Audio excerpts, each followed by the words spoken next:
নয়াদিগন্তের প্রতিষ্ঠা বার্ষিকীতে এসে আমার খুব ভালো লাগছে, কারণ এই পত্রিকাটি শুরু থেকেই একটা সংগ্রাম করে আসছে। বিশেষ করে গত 16 বছরে যে ফ্যাসিস্টের শাসনের আমলে একটা নিজস্ব বৈশিষ্ট্য বজায় রেখে অস্তিত্বকে বিপন্ন না করে সাংবাদিকতার সেবা জাতিকে দিয়ে গেছে।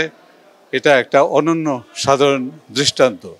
অন্য অনেক পত্রিকা তাদের অস্তিত্ব বজায় রাখতে পারেনি, বক্তব্য রাখতে পারেনি।